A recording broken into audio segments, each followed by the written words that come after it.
What about that match last night? I mean, that was one that, I don't know if the competition needed it, but you'd never knock them back these games, would you? Well, they're the better side in the first half, I think, even though Geelong got back, and then Collingwood just went bang. They kicked 9 goals to 3 in the third quarter, got to 36 points up.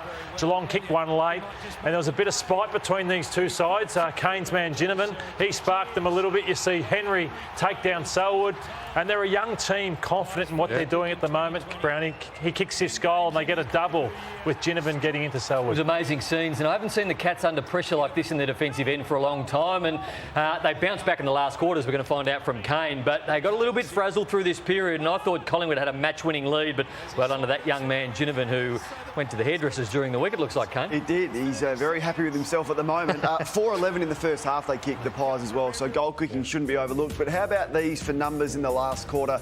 Geelong hadn't won the contested ball in any of the first 3 quarters. They went smack in the last quarter, 42-27.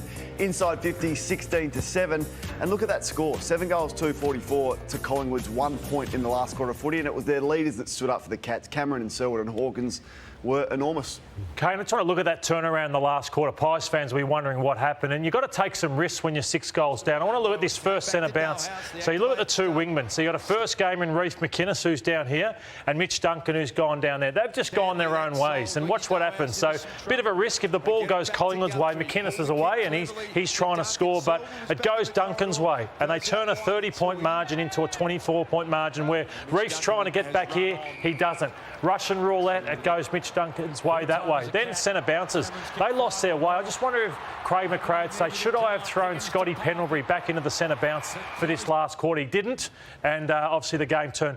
Then when you're losing the centre bounce, you've got to man up as a defensive group, and I was waiting for Quaynor to arm across Mark Blixarves. He doesn't do it, gets the goal kicked on him. Jack Madgen, he was on the hottest player in the game. What's he doing? Why do you stand 15, 20 metres out in front of the gun forward when the ball's coming in thick and fast? I don't think they reacted quickly enough as a midfield. Look at this now, 7 points. Sorry, this was 1 point in the game. This is the replay. Look at the positioning of Madgen. Surely you've got to be closer to Jeremy Cameron, the hottest player in the game, and I thought they didn't react that well, and I think it's a good lesson for a young side, Brownie, in Collingwood, who didn't get it right in the last quarter, but they're looking pretty good. Yeah, they did, Lord Oak. They did a really good job in the last quarter. And often when you play catch-up football, 37 points behind, you get close, you get level, and then all of a sudden the other side breaks your heart and goes back the other way. But there was a massive contest out on centre wing. Let's have a look at this when the scores are level. So they've come back. So this is the first 50-50 right there. Nobody wins the football. Then the second one. Here's another 50-50. When they pick it up, nobody gets the footy. Third 50-50 ball. This is brilliant football from both sides. The fourth 50-50. The ball goes forward again. At this time, it's going Geelong's way. They just kept going. 6 50-50 ball. Another one. Joel Selwood goes down. Another 50-50. They push the ball forward. This is the last one. 8 50-50s in about 13 seconds. And then the 9th one goes out there. They eventually get the footy. They go down. They score from this. But I thought it was a young side Collingwood up against a seasoned midfield of hard bodies in that last quarter, and they got the job done. Both sides did great, but that was a massive bit of play. Yeah, nicely summed up, Brownie. The learnings that you referred to, Lordy, from Craig McRae, he's referenced that last night post-match. Before that, Chris Scott, just knowing that the experience he's got on his side was with him when it counted. But the overwhelming sense that I have and that I'm proud of our players for is that they believe. Where we're at the moment, we're sort of finding out a bit about ourselves. What level we can compete at against mature opposition and quality team. So we're just sort of finding out a bit ourselves, and I thought there was a lot of positives to take out of it. It looked like how we want the game to be played, but funny sometimes you don't get the result, and we got shown tonight that we're going to have to do it for a bit longer. Can I say I don't shout it from the rooftops or run around in a Collingwood jumper or anything, but I am a Collingwood supporter, and watching that last night, even after the loss, as disappointing as it was, I was wrapped.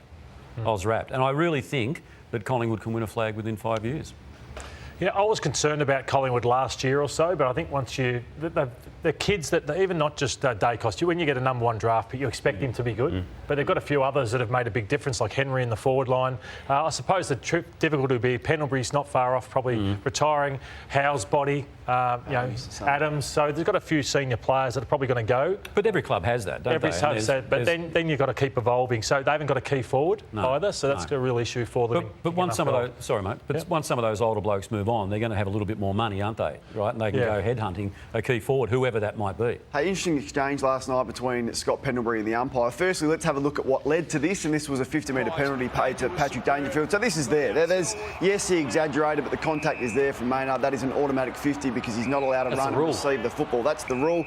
Let's have a listen, though, to Scott Pendlebury and how he saw it with the umpire last night. I'll let upstairs worry about that on Monday, mate.